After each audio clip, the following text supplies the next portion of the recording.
Alors aujourd'hui, je vais vous montrer un petit peu ce que c'est que le Jenkins, vous parler du Jenkins, et pour ça, en fait, je vais commencer par vous partager mon écran pour vous montrer un petit peu comment on peut faire ça. Tadadam.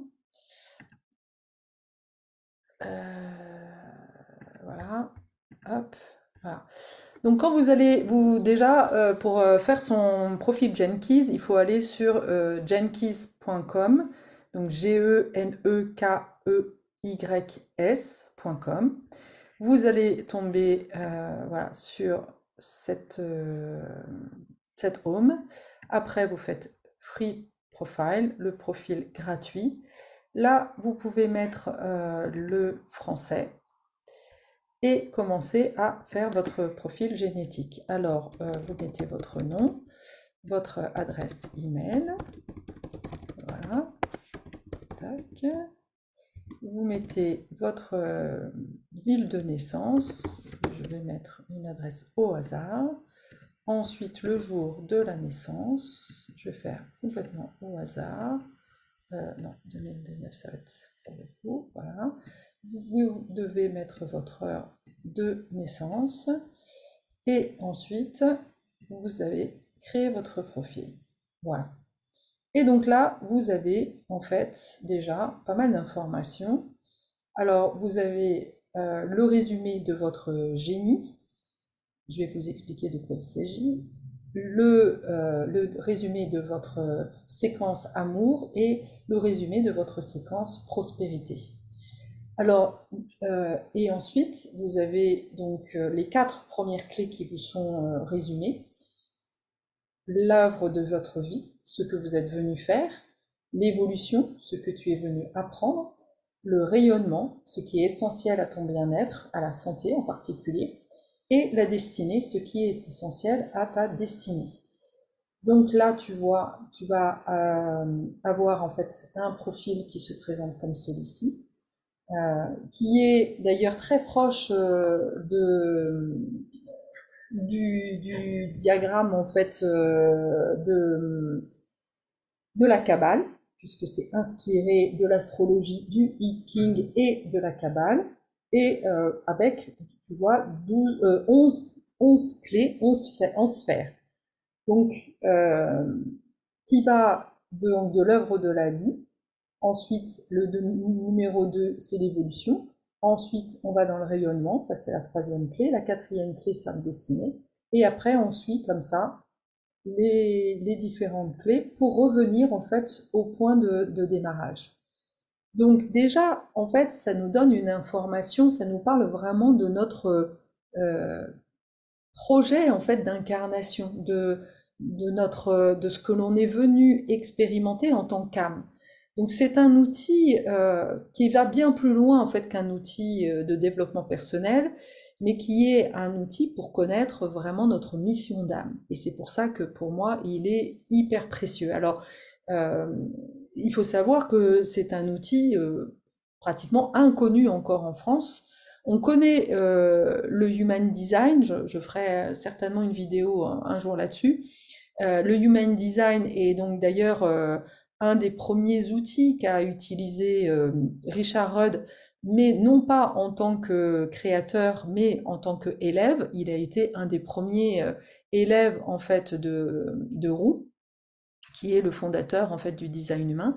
Et puis bah voilà, il a fait un travail d'illumination qui lui a permis en fait de recevoir l'enseignement en fait, donc Richard Rudd est celui qui a reçu l'enseignement en fait du Jenkins et qui l'a mis en forme en fait, parce que c'est bien de recevoir des informations, mais après bah, c'est la mise en matière. Et donc voilà, il est vraiment le créateur de tout ce réseau d'informations, de connaissances, de compréhension de ce que est venu faire l'âme. Et vraiment, pour moi, Richard Rudd incarne cette spiritualité dans la matière. C'est pour ça que j'adore cet homme, qui est un Anglais, hein, il doit avoir aujourd'hui une cinquantaine d'années, je crois. Et pour moi, il incarne cette sagesse, il incarne cette joie de vivre, cette envie de contribuer, cette contribution au monde, de se mettre au service. Il est au service. Et, et c'est bien de ça dont il s'agit en fait quand on parle de spiritualité. C'est passer en fait de l'état où en fait on est dans la contrainte, on est dans les limitations de notre petit ego d'humain, et puis on va au fur et à mesure laisser la place à notre âme, et jusqu'à ce que notre âme finalement devienne notre boussole intérieure et nous montre le chemin. Et là, ce qui est hyper intéressant, c'est que on a vraiment comme un espèce de mode d'emploi pour pouvoir parvenir à se reconnecter avec notre âme. Pour moi, le Jenkins nous apporte un mode d'emploi de recouvrement d'âme. Et on voit d'ailleurs, c'est ce que j'aime aussi, c'est que ça sort un petit peu des principes un petit peu magiques que l'on peut trouver dans le chamanisme, hein, quand on fait des rituels de recouvrement d'âme. Voilà, c'est une séance, et puis voilà, tu peux, en tous les cas, si tu écoutes certains chamans, ils peuvent te faire penser que voilà, tu vas te faire une séance et tu vas recouvrer ton âme. Ma cache, ouais, ça c'est dans tes rêves.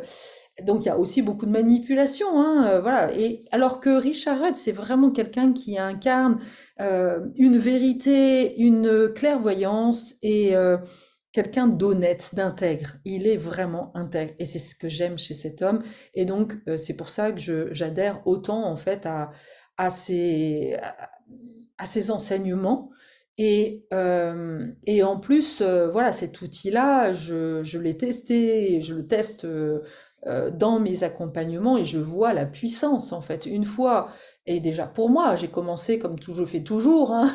Si tu me suis, tu commences à comprendre que je suis mon propre laboratoire et c'est le jour où je découvre quelque chose d'un peu magique, je dis ah bon bah voilà, maintenant il va falloir que je partage parce que moi aussi je suis au service, hein, et tout ce que j'expérimente, tout ce que j'explore, bah, n'a que pour vocation que de te faciliter ta vie et de te permettre d'aller plus vite.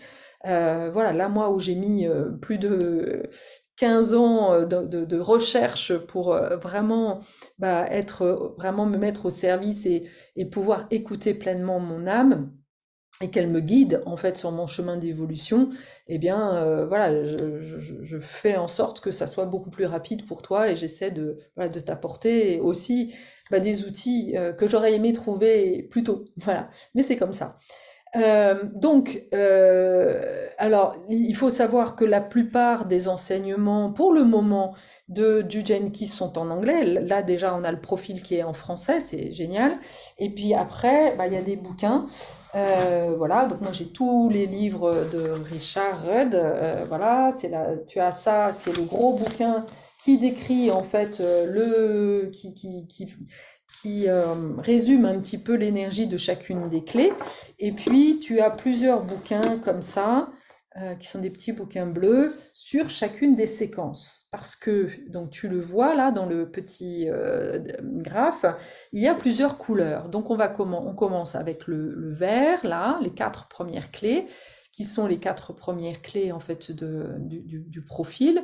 Et puis après, on a la séquence, pardon, Vénus, qui parle plus du côté des dilemmes de relationnel et qui nous parle aussi de nos empreintes dans l'enfance parce que voilà le QI donc c'est les premières le QS c'est les premières années attends tout d'un coup en tous les cas de 0 à 7 ans c'est le physique, c'est le corps physique et en lien avec le corps physique. De 7 à 14 ans, c'est en lien avec le développement en fait des émotions, c'est la partie émotionnelle, le QE, et le QI, c'est bien évidemment en lien avec le développement intellectuel, le côté mental en fait.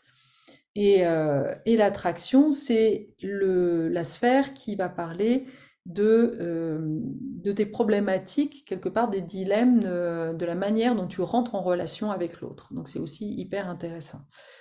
Et puis on a ensuite les sphères bleues qui, elles, parlent plus de la séquence de prospérité et qui nous apporte beaucoup d'informations sur la matérialisation justement de notre être.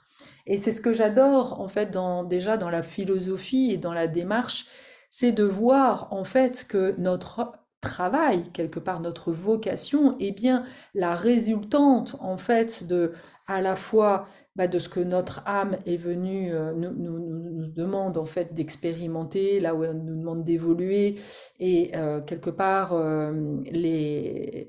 la mission qu'on s'est donnée.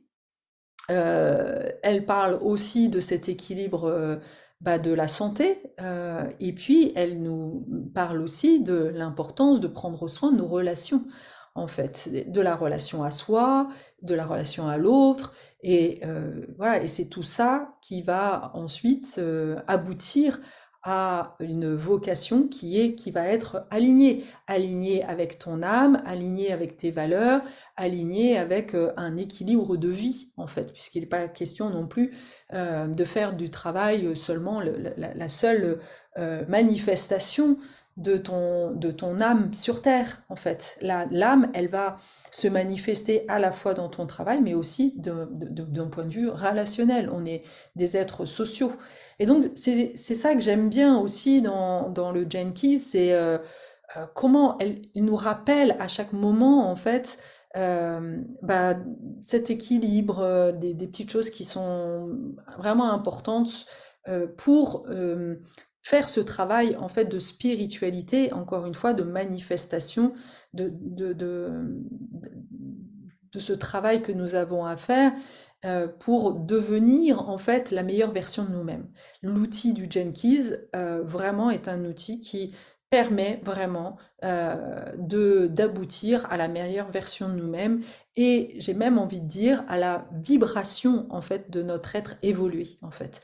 Parce que ce qui est intéressant de voir, c'est que et de comprendre, c'est que sur chacune des sphères, là tu vois, il y a une sphère, et avec un premier chiffre qui est la clé en fait génétique, et sur chacune des clés, il y a 3 niveaux, en fait.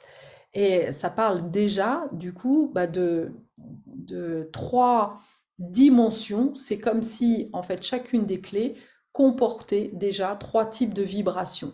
La vibration dans l'ombre, donc là, on est à la clé 21, qui est la clé du contrôle. Oui, dans l'énergie en fait de l'ombre, la personne qui a pour clé 21 dans l'œuvre de vie, eh ben, elle va avoir une tendance, un espèce de schéma euh, automatique, on va dire, de contrôle. Elle va être dans le contrôle.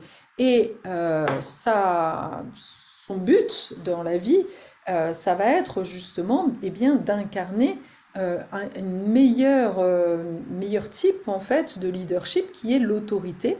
Et troisièmement, le 3e niveau, une fois qu'elle aura atteint déjà, elle aura ce cadeau, en fait, elle aura transformé l'ombre du contrôle en autorité. Mais une autorité, c'est pas être autoritaire, hein, c'est faire autorité quelque part, et voir en fait sa nature d'autorité, parce que quand on est dans le contrôle, on est tout sauf quelque part dans cette perception de soi que l'on a une autorité en fait, quelque part. On ne se sent pas légitime. Quand on contrôle les autres, c'est que souvent on se prend pour de la merde, hein, faut bien comprendre tout ça, quoi. Et aller à un niveau encore plus haut, eh bien, l'enjeu va être de recevoir l'énergie divine, en fait, la volonté divine, l'expression divine justement de cette clé, c'est la vaillance. Et puis, bon, là, il y a une autre notion qui est la ligne, qui va nous éclairer aussi sur la façon, en fait, dont on va devoir, où est-ce qu'on va devoir exprimer, comment on va devoir exprimer, en fait, cette clé-là. Je ne vais pas rentrer trop dans le détail parce que sinon ça va devenir trop complexe. L'idée, c'est déjà de vous donner un petit peu d'aperçu de la richesse en fait de cet outil. Donc, on va au fur et à mesure, on va rentrer en fait dans le détail de ces clés. On va contempler en fait ce que Richard Rudd l'outil pour pouvoir s'imprégner en fait de chacune des énergies et du travail que l'on a à faire et qui parle évidemment d'une part de nous, hein, c'est d'aller contempler chacune des clés. Alors qu'est-ce que ça veut dire contempler? Eh bien ça veut dire justement déjà accepter en fait cette énergie de l'ombre, ce qui n'est pas toujours évident. Quand on est contrôlant, bah souvent on veut pas le voir, hein. On le voit très bien chez les autres, mais on ne voit pas en fait cette énergie chez nous. Donc là déjà, la première des choses, c'est voilà, de ralentir, de faire ce travail d'accueil en fait de cette part de soi, et au fur et à mesure, justement, plus on va l'accepter, plus on va la reconnaître comme étant, comme faisant partie en fait de ce dont on a hérité, et en comprendre aussi les tenants et les aboutissants, plus on va accueillir avec amour, donc ça va vraiment ouvrir, contribuer à ouvrir le cœur, et bien ça se transmute voilà, et on va récolter petit à petit en fait les cadeaux et le don divin en fait. Et ça c'est vraiment un travail magique en fait. Ce qu'il faut bien comprendre aussi dans le travail du Jenkins, c'est que nous ne sommes que porteurs, en fait, nous sommes des âmes, encore une fois, qui sommes venus euh, sur Terre pour transmuter ça. C'est notre mission, ça fait partie de notre mission, en tous les cas, c'est ma vision des choses. Donc, il n'y a pas de jugement, il n'y a pas de bien ou mal, il n'y a aucune clé qui est meilleure que l'une ou l'autre, en fait. Voilà, c'est comme un loto, en fait, hein. Voilà, on a choisi des clés, il fallait bien en choisir, et voilà, il y en avait 11 à choisir. Bon, bah voilà, ton loto, en fait, dans le loto que tu as choisi, il y a d'un côté, bah, au départ, tu dois expérimenter le côté ombre, c'est-à-dire l'incarnation d'un humain qui n'est pas conscient, un humain qui est en prise avec des schémas, avec des réactions, avec voilà, qui a peur, parce que toutes les clés dans l'ombre, toutes les énergies de l'ombre, derrière il y a des peurs, les peurs voilà de se faire avoir, la peur de reconnaître notre sensibilité, la peur de ne pas réussir, la peur, etc., etc. Donc, et c'est ce travail-là que nous avons à voir, de vraiment aller voir, aller sentir quelles sont les peurs en fait derrière ces ombres en fait. Et plus on va explorer ces peurs, et ben plus on va justement manifester le bon côté, et ensuite on va pouvoir aussi justement bah, le partager en fait. Voilà. Alors, ce qui est intéressant aussi de voir, c'est qu'il y a certaines clés qui sont des clés pivots quelque part, qui ont deux couleurs, tu vois, là, la verte et la rouge. Et donc, ces clés-là, en fait, bah oui, elles sont à la fois dans la séquence dorée. Donc, la première séquence, c'est ce qu'on appelle la séquence dorée, sur les 4 premières clés, là. Ensuite, on a la clé Vénus qui redémarre finalement à la destinée, parce que quand on atteint finalement notre destinée, on n'est qu'au début du chemin. Encore une fois, bah après, c'est qu'est-ce que tu en fais dans tes relations. Une fois que tu as, par exemple, trouvé en fait, enfin, tu as la destinée, donc ce que tu es venu vivre sur Terre, c'est donc cette ombre, traverser l'ombre de l'immaturité pour expanser et exprimer en fait cette surabondance. Mais une fois que tu as fait ça, c'est OK, comment tu le vis, comment tu le partages avec les autres, comment tu utilises cette énergie en fait dans tes relations. Et voilà, et on va continuer comme ça avec donc l'attraction. L'attraction, je l'ai dit, c'est la clé qui nous parle de notre façon de démarrer en fait la relation. Donc c'est hyper intéressant d'aller visiter cette ombre. Si je suis dans le jugement quand je suis en relation, parce que lié à mon enfance hein, aussi, c'est des protections. Les ombres sont très souvent ni plus ni moins que des protections en fait que l'ego s'est construite pour protéger justement l'enfant intérieur, hein. Donc c'est ça qu'il faut comprendre. Et ensuite, voilà, on va aller visiter justement toutes les clés que l'on a quelque part activées et expérimentées dans notre enfance, parce que on choisit nos parents, on choisit les circonstances de naissance pour évoluer. Encore une fois, tout est parfaitement orchestré en fait. Après, voilà, on a toujours le choix de rester des victimes de notre famille, de nos relations, des autres, ou faire ce travail intérieur de dire, ok, pardon, excusez-moi, qu'est-ce qu'elles ont à m'apprendre en fait? Qu'est-ce que mes relations ont à m'apprendre et en quoi elles me permettent justement, eh bien, d'évoluer. Et puis, voilà, une fois qu'on a passé la séquence Vénus, on va arriver à la vocation. Et donc là aussi, bah, c'est comment ensuite bah, je transforme ça en un métier en fait. Et là, bah, c'est la relation aussi dans la valorisation. Ça parle de valorisation de nos dons. Comment je valorise et comment je me mets au service. La dernière séquence, la séquence perle, parle vraiment de l'importance d'être au service en fait des autres. Et c'est ça notre mission. Et c'est pour ça aussi que beaucoup d'humains aujourd'hui souffrent autant dans le travail, parce qu'ils ont oublié que leur âme était venue pour se mettre au service de l'humanité quelque part. Et pour être au service de l'humanité, il faut être en connexion avec son âme, parce que sinon tu es dans le sacrifice, et là tu tombes dans le travers en fait. C'est pas ça du tout. Être au service ne veut pas dire souffrir pour les autres. Non, non, c'est tout l'inverse. C'est justement être complètement aligné avec ce qui nous met en joie, c'est exprimer voilà, ce qui nous fait le plus plaisir et le partager. C'est incarner voilà, une énergie propre en fait, une expérience aussi qu'on est venu faire sur cette terre et le diffuser au plus grand nombre pour que les autres puissent en bénéficier, pour qu'ils puissent faire ces expériences, pour que ça puisse aller plus vite aussi. L'idée, c'est voilà, de pouvoir aider, on s'aide les uns les autres en fait. On le voit bien, il y a des personnages, des personnes qui ont cette énergie vraiment d'être mis au service.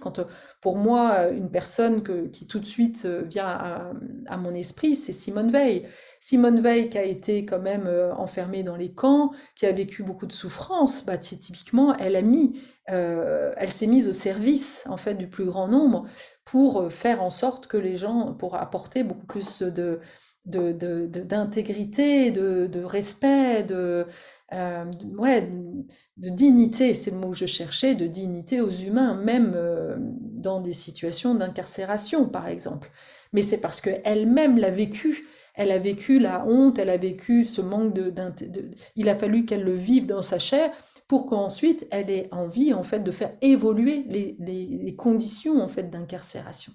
Donc c'est là où on comprend beaucoup mieux en fait la logique de la vie en fait que tout est fait finalement, même les pires horreurs, ben, servent l'humanité. Et ça, pour moi, c'est de comprendre ça, c'est énorme. Et donc en comprenant ça, on comprend à quel point nous sommes chacun, chacune des pivots, des phares, que j'appelle les phares d'un nouveau monde en fait, d'un monde meilleur.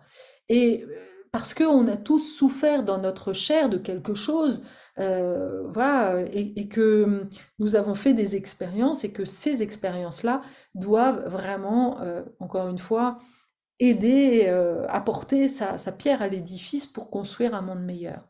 Et là, voilà, c'est ça que je trouve vraiment magique dans cet outil.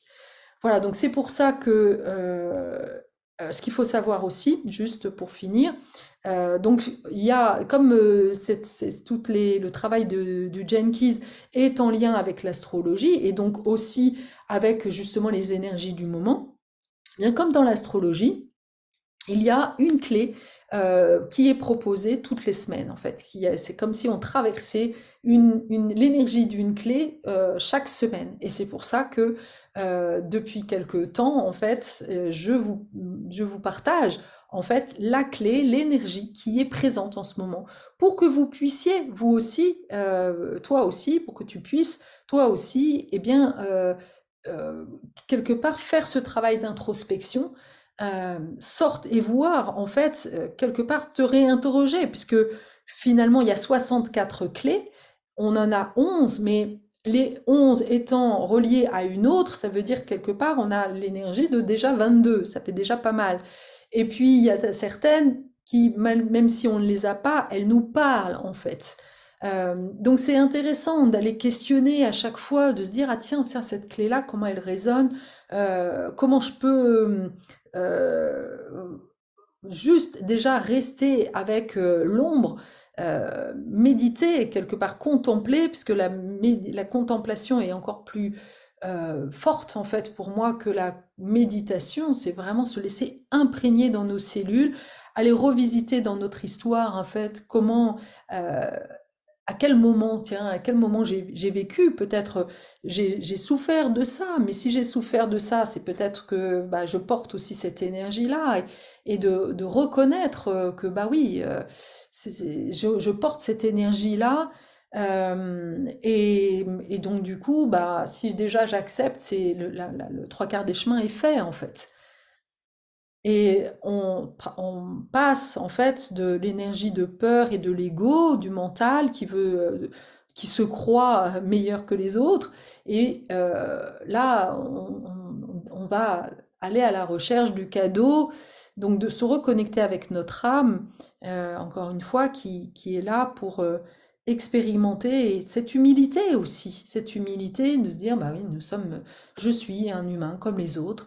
Et moi aussi, j'ai ma part de vanité, moi aussi, j'ai ma part d'immaturité, moi aussi, j'ai ma part de toutes les clés là qui sont présentes, même si ce n'est pas les miennes, voilà, me parlent quelque part. Bah oui, moi aussi, je suis contrôlante, mais il m'a fallu beaucoup de temps pour comprendre. Je voyais le contrôle de mon père, mais je voyais pas du tout que moi j'étais contrôlante. Et pourtant, Dieu sait si voilà, j'ai vu que je le suis. Moi aussi, j'ai cette ombre de l'opinion qui veut toujours avoir raison, qui parfois, bah oui, cherche à imposer ses points de vue parce que j'ai la sensation d'avoir des clés qui peuvent aider. Mais voilà, il m'a fallu jongler aussi avec ça, à la fois la liberté, laisser la liberté de chacun, hein, le libre arbitre, et à la fois, voilà, quelque part freiner un petit peu ma sauveuse, hein,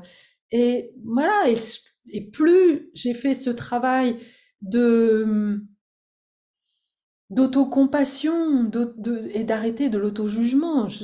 Plus j'ai nourri cette autocompassion, plus mon auto-jugement et mon critique, mon critique intérieur s'est calmé en fait. Mais ouais, et plus je prends conscience que je suis juste une âme et que mon corps, là, bah voilà, merci de m'avoir donné ce corps-là. J'ai été plutôt bien lotie, mais c'est tout, quoi. Et toutes les pensées, tout ce que je traverse, tout ce que je passe, c'est comme si ça m'appartenait pas, en fait. Je suis un outil, je suis un instrument du divin. Et plus ça va, et plus je me laisse traverser, en fait, par cette volonté divine, en fait. Ce qui est pas simple, en fait, parce que ça demande un sacré lâcher prise, lâcher justement le contrôle de vouloir prévoir, de, de lâcher aussi sur les choses qui m'arrivent, d'accepter, voilà, tout ce qui m'arrive comme étant juste une expérience que j'ai à vivre. Voilà.